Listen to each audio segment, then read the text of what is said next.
CACC election 2011, here with former Mayor Mike Houston. How are you today? I'm doing good, Herman. How are you this morning? Pretty good. Got a few questions to ask you. Well, I'll try to have a few answers. Gotcha. What makes you uniquely qualified to hold the office of Mayor of Springfield? Well, you know, as you look at the mayor's office, one of the things you have to realize is the mayor has two functions. One is to provide leadership to the city council, and secondly, that person needs to be able to manage city government. I served as mayor from 1979 to 1987, and as a result of that, I know that in terms of providing leadership to the city council, what you really have to be able to do is to go out and sell the general public on what you want done, and then allow the general public to put pressure on the city council to make that happen. And I'm the only person that's in this race that has that actual experience and that has done that. I also have the background and experience to be able to manage city government. Right. I have over 35 years of private sector management experience. Up until March of 2009, I was the chairman, president, and CEO of Town and Country Bank. Wow. So I not only have the ability to provide leadership to the city council and to the city, but I also have the management skills and background. I've been a manager my entire life. And I know city government, I know how it works, I know how it's financed. Most importantly, I know how we can make city government work better for the people of the city of Springfield. Sound like you're ready. I'm ready. Why did you decide to run for mayor? I decided, and this may sound somewhat trite, but I actually love the city. And as a former mayor, one of the things that you feel when you're in office is a responsibility for everything that is taking place. And just because I left office, I never really lost that feeling. I've stayed deeply involved in city government in the 24 years since I've left office. Right. I've been actively involved in terms of the community. I do things like I'm the chair of the St. John's Hospital Board of Directors. Last year I chaired the Greater Springfield Chamber of Commerce. I'm the only person in the history of the chamber that has served in that position twice. I chair the board at Western Illinois University. Right. I'm on a number of different boards, so I've been active and I've been involved in terms of the community. And one of the things that I think that as we talk about the city of Springfield, that we really need to do is to focus in on the problems that this community has. And last February, I began talking publicly about running for mayor in this election. I did that because I saw an incumbent mayor that was not going to have a serious challenge and would probably walk into a third term. I disagreed with the direction that the city was taking, and I thought there really needed to be a change in leadership. And so I thought I would offer the voters my background and experience as a candidate. And I'm not looking for a job, nor am I looking to build my resume. My resume already says that I've been mayor of the city of Springfield. Understood. What I'm looking to do is to deal with the serious problems that this community has. And I'm not talking in terms of balancing the budget, because I think we can balance the budget very, very easily. Right. I'm talking about actually getting down and dealing with problems. And what I've said is that I'm only going to serve one term. And when you take the idea that you're going to be running for re-election out of the picture, I think you can focus in and actually deal with the problems. I'm not backed by either of the political parties. I'm not backed by the labor unions. Right. I can actually go in and do what's right for the people of the city of Springfield. And that's really why I'm running. I'm willing to commit the next 4 years of my life to solving the problems of this community, or at least putting us on a road or a path that we will be able to solve some of our problems. That makes a lot of sense. There has been considerable concern about city finances. Given the state of the economy, how would you go about balancing the budget? As I indicated, I think that is very easy to balance the city's budget. What you have to be able to do is take your existing revenue and balance the expenses against that. One of the problems that we have is that city government has not lived within its means. On February 28th of this year, that will be the end of fiscal year 11. When the city adopted its budget for fiscal year 09, which would have ended on February 28th, 2009, the corporate fund, which is the fund that pays for all the basic services of city government, such as police, fire, public works, when they put the budget together, they anticipated that they were going to have $100 million worth of revenues. Wow. They approved a budget that had $108 million worth of expenses. And what the city had was $16 million worth of fund balances that it really uses for cash flow purposes. And they spent half of that money in fiscal year '09.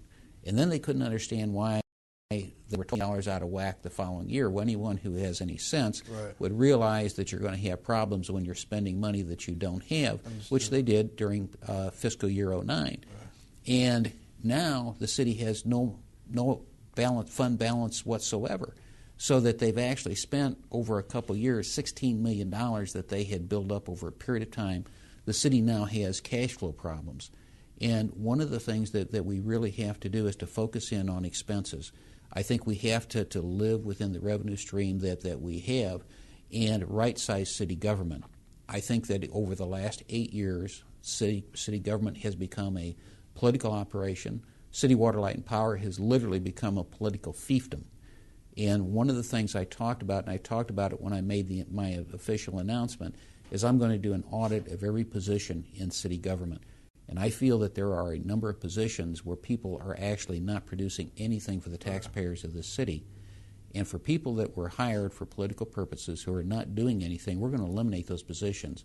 And that will allow us to take money to actually put into services to provide direct service to the people of the city of Springfield. Makes sense. With the same concern in mind, how would you go about bringing in additional revenue to the city? I think that what we have to be able to do is live within the existing revenues. I'm not talking about raising fees. I'm not talking about raising taxes. Yeah. What I am talking about, though, is that by having a professional engineer to manage City Water, Light, and Power and depoliticizing City Water, Light, and Power, and I've talked in terms of the fact that I think that we can eliminate 40 to 50 positions within City Water, Light, and Power alone. What we will be able to do is to increase the bottom line without increasing any rates, simply by controlling the expenses. And there's been a lot of mismanagement and waste within the utility, and that money will flow not only to the utility, but part of that money will flow to the general fund of the city of Springfield. Understood. What is your current layoffs in the Springfield Convention and Visitors Bureau? Is this measure one you would have taken? I think, again, when we talk about mismanagement of city government, one of the things that we have to realize is what the function of the Convention and Visitors Bureau, what it is. And that function is to market the city of Springfield. It is not to bring business into the Prairie Capital Convention Center, to hotels. Its job is to bring people, visitors to our community. And once they get here, it's up to those individual organizations to be able to attract them to their business. The Convention and Visitors Bureau typically has operated where they have taken funds from the previous year and then spent the money that had already been raised. The Convention and Visitors Bureau, like other areas of city government, has overspent, and they've spent down their fund balances. They now no longer have money to market the city of Springfield, and that's their function. So as they looked at their budget, they had to reduce staff in order to be able to have money to do what they're supposed to do, which is bring visitors to the city of Springfield. That organization has a staff of 19 people. When I was elected mayor in 1979, there was not a full-time person in the Convention and Visitors Bureau. We literally took and shaped the Convention and Visitors Bureau and made it a viable operation within city government, because as we take a look at our visitors business, it is about has the fourth largest economic impact in the city of Springfield. So it's something that is extremely important, but we need to be marketing the community, and the way you market it, you have to have dollars to be able to go out and do that, not necessarily people. So while no one likes the fact that people are losing their jobs, right, I think that really they did not have a choice in terms of what they did. It's unfortunate. Mm-hmm. How will you help small business from an economic concern? As I mentioned to you earlier, I've been in the private sector in terms of a manager for over 35 years. I also owned and operated my own small business for 14 years. Now, I misspoke there a moment ago because I owned the business for 14 years. I actually operated it myself for 8 years. Wow. I've been involved in terms of the Chamber of Commerce. I've actually spent 20 years on the Chamber board. As of the end of January, again, I'm the only person that's ever served in the 150-year history as chairman of that organization twice, in 1999 and 2009. Right. And as a banker for the last 24 years, I know the importance of small business in this community, and that's really where you're able to get job growth. I will continue the city's involvement in terms of the Q5 process, which is the Quantum Growth Partnership. It's Q5 is the common name for it. Mm-hmm. I was involved on the board of the Springfield Sangamon County Economic Development Council at the time that we developed the Q5 concept. I helped put it together. I went out and raised money for it, and have continued to serve on the board. And again, what we have to do is to be able to go out and market the city of Springfield in terms of trying to attract new business into the community. But the single most important thing we can do is to work with existing businesses within the community to make sure that those people that are in business have the opportunity to continue to be in business. I think the single most important thing that we can do is actually change the attitude and atmosphere within city government, that when somebody comes into City Hall and they want to make an investment in our community or retain or create jobs, that we actually welcome them and that we say to them, what do we have to do to make this happen? And that's not the attitude that's there today. That will be the attitude under an administration by Mike Houston. Understood. How will you foster partnerships between education, K-12, and higher education? I have a very good relationship with the school superintendent today, and I will continue as mayor to work closely with the school district in terms of District 186 as well as the private and parochial schools that we have within the community. City government is not directly involved in terms of education. That has a separate governing board, and that's by state statute. But I think that one of the things that city government can do is to make sure, particularly within our public schools, that we have a safe environment so that education can, in fact, take place. So that I would look forward to working very closely with Dr. Milton and the school board, not only in terms of trying to work with them from an educational perspective to do everything that we can in city government to promote a high-quality school district, but also to work with them from a police perspective to make sure that our schools are safe, that parents do not have to worry when they send their kids off to school about what may be taking place within the schools, that teachers can in fact teach and that students can in fact learn.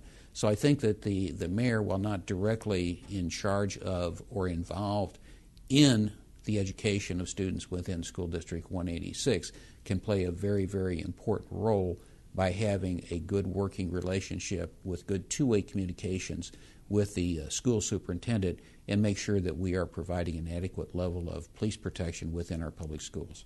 Understood. Sound like you're the man with the plan. I think I've been there. Right. I think I know what the problem community are, and again, I've committed the next 4 years of my life to solving those problems. Understood. Well, that does it. Thank you for having me. Herman, thank you very, very much. Good luck to you. Thank you.